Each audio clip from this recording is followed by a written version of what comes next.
Ассалаумағалейкум. Қалдарыңыз қалай, қадірменділер? Бокстан Италияның Буста Арцицо қаласында өткен лицензиялық турнирдің аяқталғанына бірнеше күн өтті. Содан бері құрама елімізге оралып, боксшылар өз үйлеріне тарқасты. Енді ұлттық команда 2 апта бойы демалады. Сосын қайта оқу-жаттығу жиынында бас қосады. Осы үзілісті пайдаланып, Олимпик KZ сайты құрама бапкері Мырзағали Айтжановтан сұхбат алыпты.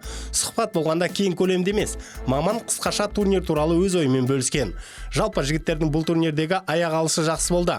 6 лицензия аламыз деп барып, 5-еуін қанжығамызға байладық. Шындығында мен 3 лицензия бұйырады деп болжағанмын. Бірақ 5-еуін алды. Әрине сосын 6-шыны алмағанымызға өкіндік. Дегенмен оны толықтыратын алда тағы бір турнир бар. Бұйырып жаса оны да еншілеп толық құрамда Париж Олимпиадасына аттанамыз деген сенім мол. Ал бас бапкері былай деп әңгімесін бастаған екен. Барша ел біздің жігіттердің жетістігін көрді. Жарыс күрделі шықты. Оған қатысушы спортшылардың құрамына қарап, мен бұл сында әлем чемпионатымен салыстыра аламын. Ал олимпиадалық жолдамалар үшін таласқа түскен спортшылар өнерлері бойынша сол әлем чемпионатынан да асып түсті деуге келеді. Мұны мен ғана емес, әлем бойынша менің әріптестерім мойындап отыр. Италиядағы бәсекелестікке Куба, ақш, Ұлыбританиялық бапкерлерде қатты таңғалды. Жалпы лицензия үшін талас ешқашан оңай болған емес дейді Айтжанов. Сондай-ақ ол мұндай жетістікке жетуде бірінші ретте боксшылардың Бусто Арцицодағы ауызбіршілігі себеп болғанын айтуда. Біздің жетістіктер бәрінен бұрын бапкерлердің тоқтаусыз жұмысымен, боксшылардың еңбекқорлығының арқасында. Мұнда ғылыми топ, медициналық құрам және ұлттық олимпиада комитетінің де еңбегі бар. Осы факторлар оң әсерін тигізді. Бұл біздің бірлігіміз. Сондай-ақ жанкүйерлер мен үлкендердің батасын да ұмытпаймыз. Мен әрқашан бірлікті жоғары орынға қоямын. Әрбір сұхбатында бірлік бар жерде алынбас қамал болмайтындығын айтып жүремін деп сөзін тағы бір қайырды. Мұнымен қоса жанкүйерлер арасында талқыға түскен кейбір жекпе-жектер туралы да өз ойымен бөлісті. Махмуд Сабырхан жаңа салмаққа үйреніп жатыр. Алда әлі жұмыс шаш етектен. Біз батысты лицензияларды алдық. Енді олимпиадалық ойындарда сәтті өнер көрсету үшін қолдан келгеннің бәрін жасаймыз. Мен тек Махмуд туралы ғана айтып отырғаным жоқ. Барлық боксшыларды меңзеп отырмын.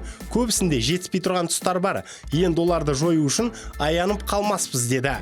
Сондай-ақ ол сынға қалған боксшыларға жекелей тоқталды. Көбісі қазір Сабырханның тай боксшысымен өткізген сынын және Шымбергеновтың түркменмен болған жекпе-жегін сынға алуда. Бапкер ретінде мен мұндай жағдайлар спортта жиі кездесетіндігін айтқым келеді. Өнер көрсетуде түрлі жағдайлар болып тұрады. Әсіресе жиі рингке шығар сәттерде. Мұнда демалысқа көп уақыт болған жоқ. Сондықтан мұндай жағдайларға мән береміз, деді ол. Оны біздің ғылыми топтың басшысы да бақылап отырады. Әр боксшыға жекелей мән берілу керек, деді де Айтжанов. Сонымен қатар лицензия бұйырмаған салмаққа да тоқталып өтті. 60,5 келіде бақ сынаған Мұхаммед Сабыр Базарбайұлға тек тәжірибе жетіспеді. Оның жеңіске деген жігері, талпынысы өте керемет болды деп сеніммен айта аламын. Кейбір сәттерде ол тым асығып кетті. Мұндай қателіктер сол жеңіске деген ұмтылыстың кесірінен дегенде дұрыс. Бірақ сол бір сында біздің боксшы жеңілді деп айта алмаймын. Бірақ не десек те жеңіс жоқ. Таиландта өтетін турнирге осы салмақта кім баратындығын әлі білмеймін. Біз әлі де таңдаймыз. Жарысқа тек мықтыларды ғана қосамыз, деді. Сөз соңында ол ұлттық олимпиадалық комитеттің басшысы танымал боксшы Геннадий Головкинге рахметін айтты. Ұлттық олимпиада комитетінің президенті Геннадий Головкин жарысқа арнайы келіп, соңына дейін жігіттерге қолдау көрсетті. Головкин бокс әлемінде өте танымал тұлға және Қазақстаннан шыққан жұлдызды спортшы. Сондықтан оның мұнда келуі біз үшін зор қолдау болды. Ол команданы жігерлендіріп, әр боксшыға жекелей ақыл кеңесін айтты. Тура осы фактор жігіттерді оятты десем, артық айтпаған болар едім. Қазақстан бокс федерациясының президенті Шахмұрат Нұрталиевке алғыс айтамын. Ол да басынан соңына дейін жанымызда болып қолдау танытты деп сөзін түйіндеді Айтжанов. Мырзағали бапкердің сөзіне көңілім толды. Бұл жол ол қалай бар, солай айтып отыр. Алайда мұнда біреуді кінәлайтын жағдай емес қой. Оның командасы ойдағыдай өнер көрсетті. Десе де бапкер құрамда бар проблемаларды жасырып қалған жоқ. Онымен жұмыс жасаймыз, дейді.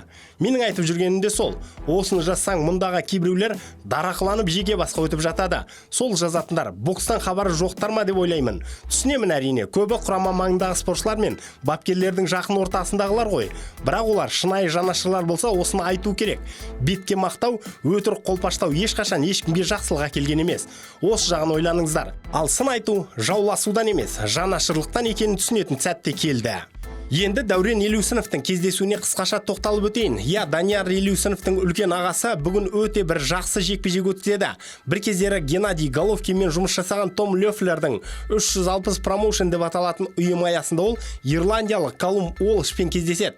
Бұл Нью-Йорктегі атақты Мэдисон Сквер Гарденнің кіші залы болып табылатын Тизер аренасындағы кештің басты жекпе-жегі болмақ. Уолш қазіргі сәтте Лефлердің басты активі болып табылады. Ұйымның басты жұлдызы.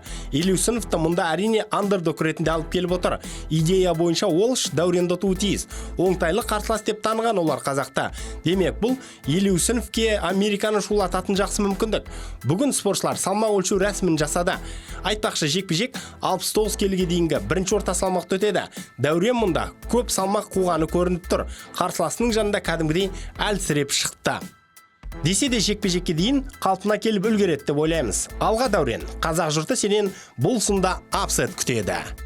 Бейнематериал ұнады ма, онда лайк басыңыз, пікір қалдырыңыз. Бұл біз үшін маңызды. Арнаға жазылып қоңыраушаны басып қойсаңыздар, соңғы жаңалықтарды бірден біліп отырасыздар. Уақыт тауып тамашалағандарыңыз үшін рахмет. Қазақ батырларының жеңісті жорықтары молынан болсын.